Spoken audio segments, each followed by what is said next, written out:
So before I begin, here are a few reasons you shouldn't listen to my opinion about it. 1.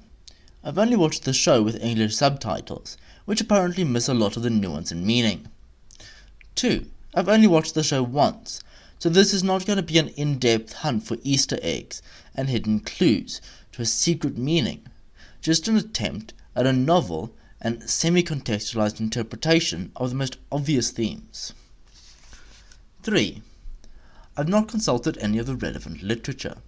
As there already seems to be a vast collection of hot takes, I may repeat stuff that's already been said or ignore key insights and critiques in the field.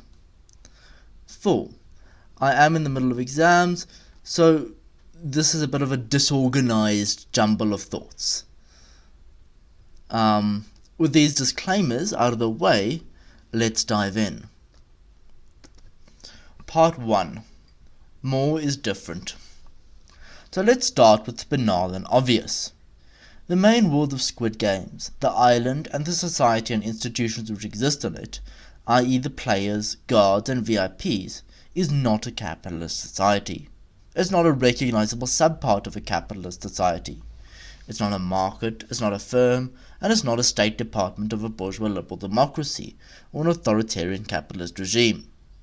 It's not a castle or pedagogical or psychiatric institution within modern capitalist society, although there are parallels to carceral systems and detention centers, and also to reality TV shows. Further, it is not a microcosm of any of these institutions, which preserve a majority of their structural features.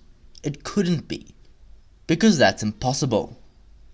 Modern capitalist societies just don't scale down into smaller but structurally similar capitalist societies.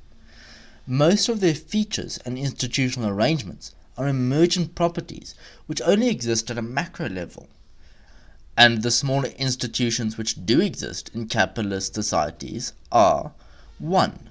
Very different from the whole, and 2. Intricately connected to the rest of the system, and could not work as a nearly autonomous system. Apart from company towns, I guess.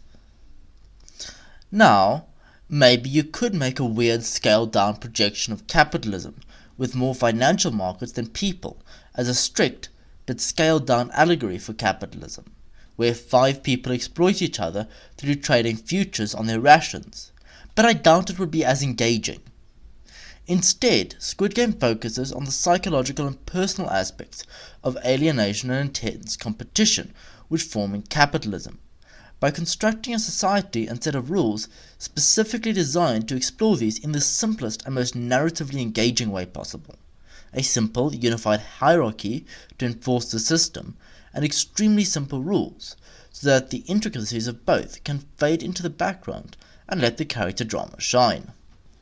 Of course, the mainland stories, such as the strike, exploitation of migrant labour, and the debt from failed small enterprises and financial speculation, are all more directly linked to modern capitalism. But the main story on the island? Not really. But am I just missing the point, or being purposely obtuse in not understanding this is an allegory? Part 2. I dislike reading science fiction or fantasy purely as allegory. Many years ago, I was reading Kim Stanley Robinson's book, Red Mars. The book focuses on a bunch of early colonialists going to Mars, and the various political factions trying to gain control of Mars, dominated by vestigial Cold War tensions and tinged with Islamophobic concerns about Muslim immigration changing the Martian culture, and driven by economic struggles for Martian mineral wealth.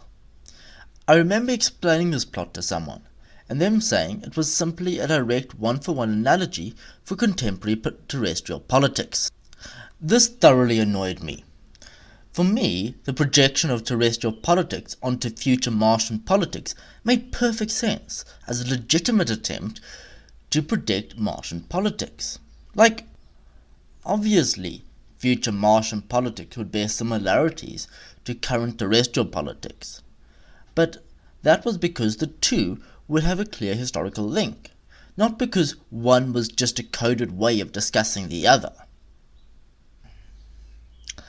As I grew older, out of a nerdy teenager who collected space marines and into a wannabe academic, I came to eschew the more literal readings of fantasy and science fiction and replace them with geopolitical interpretations of the real world. Game of Thrones was centered around political squabbling and under the threats of climate change and nuclear war, for example. Then I came across a talk by China Mieville, who gave me a vocabulary and conviction to return to a version of my former view. In his talk he discussed Tolkien's work and says, "This is not supposed to be read as an allegory of the real world. This is about itself. This is the fantastic for its own sake. Humans are the only animals that are able to picture the unreal, and what the fantastic does is take that uniquely human ability and indulges it, and extrapolates from it, and goes all the way with it, and is much better at social meaning because it is creating this kind of fever fantastic which is about itself, and that meanings sort of force themselves up with a sort of hallucinatory intensity." Taking from this, I do think that a large amount of the appeal and direct relatability and intensity of Squid Games is that it is a visceral exploration of its world for its own sake. However, I don't really know enough about either game shows or small isolated militias to dissect the show on its own terms in this way. Instead, I want to look at how it does parallel to modern systems of accumulation and control. I just wanted to make it clear that these were not one-for-one allegories with the show, nor even coherent metaphors, but rather largely internally coherent social systems within the game which mirror certain systems within actual society. Part 4. Political Economy of Contemporary South Korean Cinema. This section is largely based on a panel discussion with Joon Chang about the political economy of Parasite, though Squid Games also does come up in the conversation. I'm just going to summarize the most salient features and suggest people actually go watch his video for more detail. I also intend to do a more detailed history of South Korea on this channel at some point, as it is often seen as one of the archetypal developmental states. Perhaps the most remarkable feature of the South Korean economy has been its massive sustained post-war growth. In 1961, it was one of the poorest countries in the world, with per capita incomes below India and Nigeria. In 2019, South Korea's per capita income was about 90% of the average income of the EU, somewhere between the per capita income of Spain and Italy. And there are about 8 million South Koreans who have experienced this full period of rapid growth and industrialization. Between the early 1960s and the mid-1990s, income distribution remained relatively stable.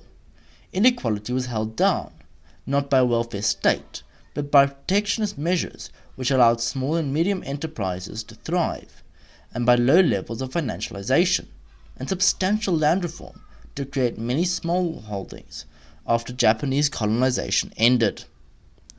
For context, although small-scale agriculture and shops and some trades were protected, the main industrial policy was still centered around very large chaebols, large vertically and horizontally integrated firms. Workers' rights were repressed and working hours were incredibly long, but employment was often stable and long-term.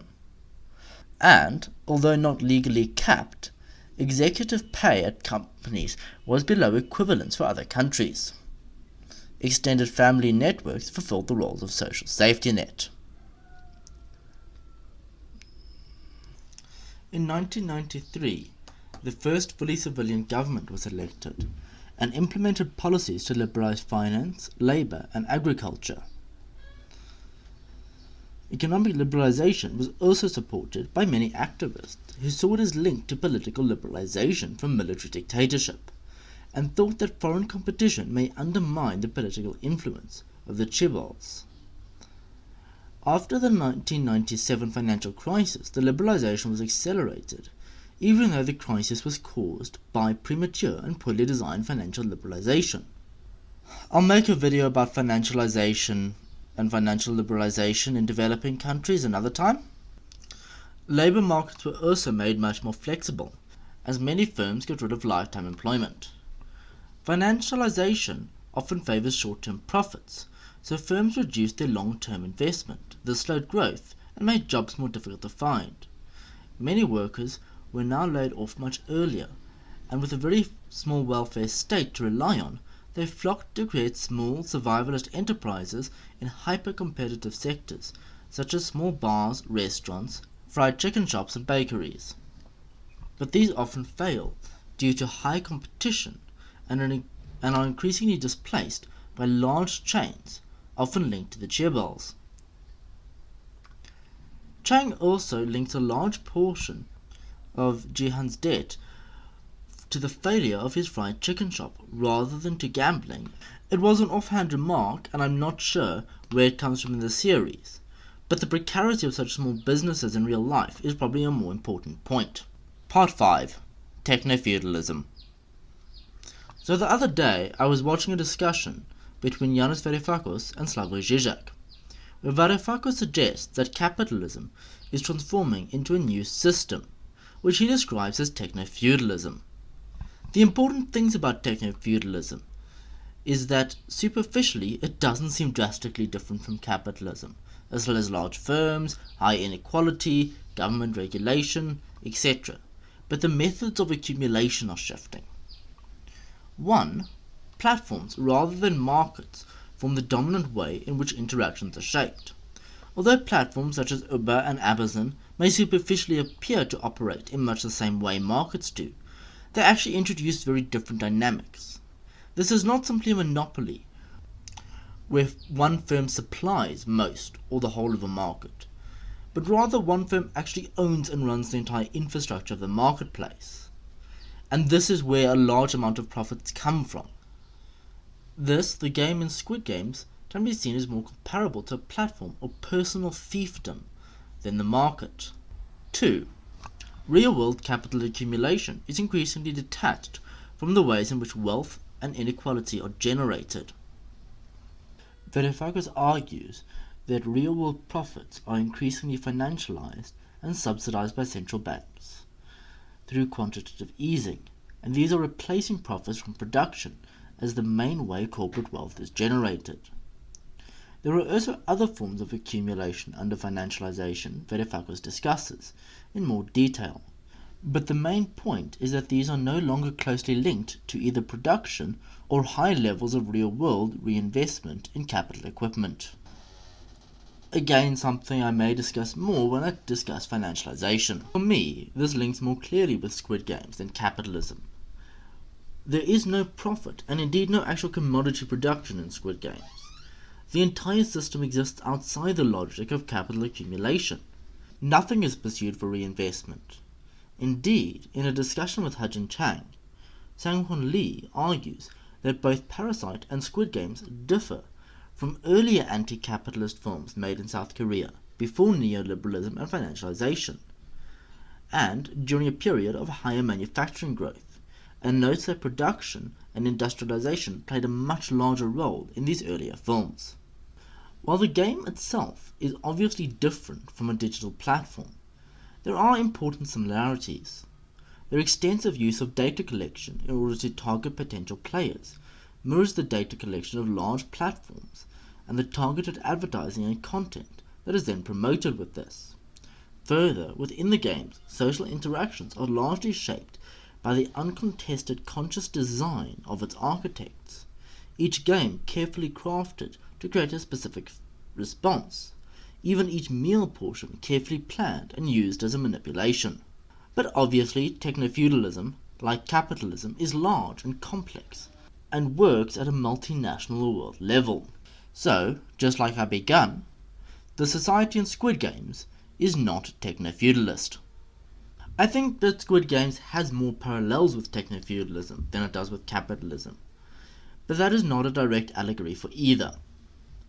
But what I think has confused many of the critics on the right is that the parallels are to be found in the situations the characters find themselves in, the stresses, precarity, and constant pressure to view others only as tools for your own gain. The parallels are not in the structures of the game itself or those who run it. What about the structure of the guards and their organization? I don't know. Obviously there are parallels to law enforcement and prison workers and camp guards, but as for the unique features, their anonymity, isolation, their smuggling and attempts to infiltrate the game, I don't know enough for now to know if this is actually the way small, isolated, militarized systems actually work, or what part of it is a distorted projection of larger systems of control and government. But I think both are probably there. And that's where my hot take ends. Maybe I'll try make a more coherent shot at literary analysis or media analysis another time. I don't know if it's a useful way to make economic concepts engaging, or whether it's just a distraction at the moment.